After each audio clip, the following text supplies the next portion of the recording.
Bonjour, c'est Noumbaï qui vous retrouve encore pour une nouvelle émission sur la chaîne des leaders, la NTV, sur canal 190 et sur StarTime 777. Donc aujourd'hui encore, nous allons faire le thème qui est la question-réponse du consultant pour cette émission Allons au Canada avec un spécialiste. Donc nous nous retrouvons tout à l'heure pour les détails avec les questions-réponses. Merci.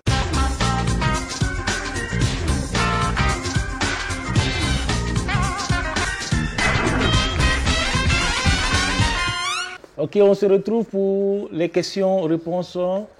Encore aujourd'hui, j'ai 12 autres questions avec les réponses que j'ai sélectionnées pour vous, ce qui vous intéresse au Canada.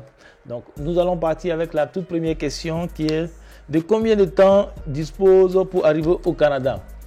Combien de temps je dispose pour arriver au Canada? Encore cette question relative au visa. Donc, si on parle de visa des visiteurs, généralement, la durée est indiquée dans le passeport. Un visa des visiteurs, une fois qu'il est approuvé, il s'étend sur la durée du passeport. Donc, si vous avez un passeport qui va s'expirer dans 12 mois, ou bien dans 2 ans, ou dans 3 ans, le visa sera de 2 ans, de 3 ans. Et vous avez, durant ce délai-là, la possibilité de rentrer au Canada.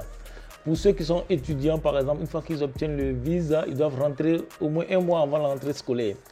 Pour les résidents permanents, ceux qui appliquent la durée pour rentrer au Canada dépend aussi du visa.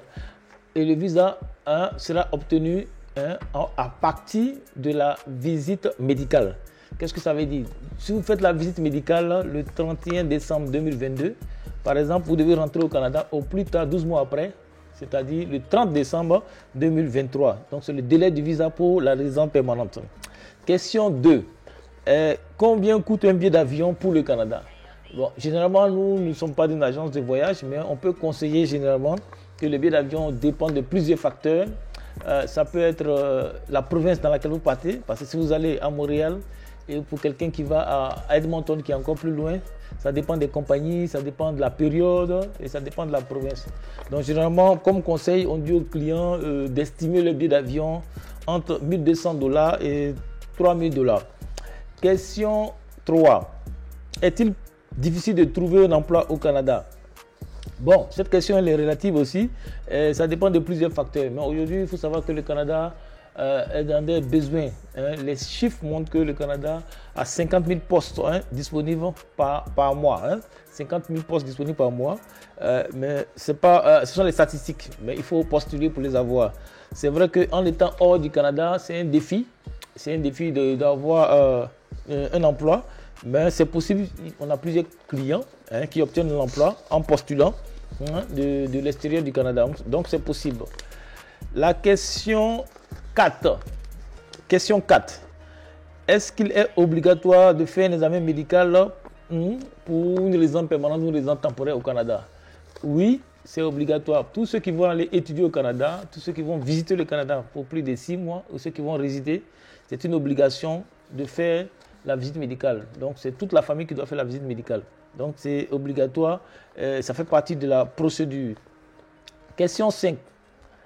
Qu'arrive-t-il si ma situation personnelle change? Divorcé, je me marie, j'ai un enfant, etc. Donc, l'immigration au Canada exige que le client, le requérant principal, s'il y a une situation qui change, doit l'informer. Donc, vous nous informez. Nous informer et on va informer le Canada. S'il s'agit d'un enfant qui est né, d'un décès, d'une adoption ou même d'un retrait dans un dossier, souvent on arrive à dire bon, je vais retirer mon congé, il ne veut plus partir. Donc ça c'est un changement, on va mettre le dossier à jour. Prochaine question, mon âge est-il un facteur empêchant absolument mon projet d'immigration au Canada? Bon là, il s'agit vraiment, quand on parle de là, il s'agit de ceux qui veulent aller comme résident permanent. Résident permanent, il y a 2 sortes. Il y a le côté fédéral et il y a le côté du Québec. Donc le côté fédéral, il faut dire qu'après 30 ans, on perd des points. L'âge n'est pas éliminatoire, mais au fur et à mesure qu'on perd des points, on va perdre des points dans le point global. Donc après 30 ans au niveau fédéral, on perd 5 points. On perd 5 points à chaque fois. Et pour le Québec, c'est après 35 ans qu'on perd 5 points. Donc voilà comment c'est ce qu'on appelle les travailleurs qualifiés. Donc généralement après 40 ans, ceux qui perdent assez de points vont diminuer les chances. Donc, sinon, l'âge n'est pas éliminatoire, ce n'est pas empêchant. Voilà. Ce qui peut être empêchant, c'est les diplômes. Celui qui n'a pas de diplôme, c'est un peu difficile de venir au Canada comme résident permanent, par exemple, vient travailler qualifié. La prochaine question, j'ai entendu dire que les règlements de l'immigration au Canada changent. Qu'est-ce qu'il faut faire pour ne pas être affecté? Oui, effectivement, la plupart du temps, il y a beaucoup de changements souvent. Les changements, il faut être en contact avec nous, avec le consultant, avec le bureau et on va vous informer et faire des mises à jour. Par exemple, nous sommes en mois de juin 2023, il y a tout un petit changement, pas un changement, que le Canada a pris une nouvelle mesure pour les francophones. Il va s'agir de sélectionner plus de francophones qui réussissent le test en français, qui veulent résider au Canada. Donc ça, c'est un des changements, par exemple, dans le système de la résidence permanente. La prochaine question, comment puis-je savoir si je suis éligible pour immigrer au Canada? La réponse elle est simple. Tout dossier va commencer avec nous par une étude, une évaluation qui prend en compte les critères de sélection, qui prend en compte beaucoup de facteurs. On va voir si la personne est qualifiée. C'est ce que nous appelons la consultation initiale, dans le but de voir un peu comment les scores du client. Avec son CV, ça nous permet de faire une étude et pour lui donner son score. Donc, pour savoir si je suis éligible pour un client, il va faire une étude de dossier avec nous. Prochaine question. Ai-je besoin de demander un visa de visiteur pour accompagner mon conjoint ou mon enfant? Oui, par exemple, si ton conjoint fait son dossier avec son enfant ou bien fait son dossier seul, si demain tu vas accompagner ton conjoint, c'est obligatoire. Tous ceux qui veulent rentrer au Canada ont besoin d'un visa, sauf si vous êtes dans un pays qui a un accord avec le Canada où vous n'avez pas besoin de visa. On appelle ça ceux qui ont besoin des autorisations d'entrée. Donc, la plupart pour rentrer au Canada, vous avez besoin d'un visa pour accompagner, sauf si vous êtes dispensé. Prochaine question, qu'est-ce qu'un permis de travail? J'avais fait une émission pour parler des permis de travail, mais il faut comprendre que le permis de travail est un document qui permet, qui donne l'autorisation à toute personne de travailler sur le sol canadien. On peut travailler sur le sol canadien quand on est résident permanent ou on est citoyen canadien ou on obtient un permis de travail. Et généralement, le permis de travail s'obtient avec un employeur.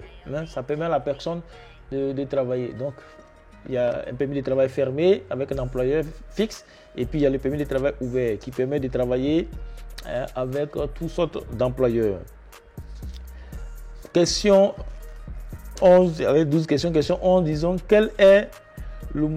à quel moment dois-je quitter mon emploi ou vendre mes biens pour immigrer au Canada?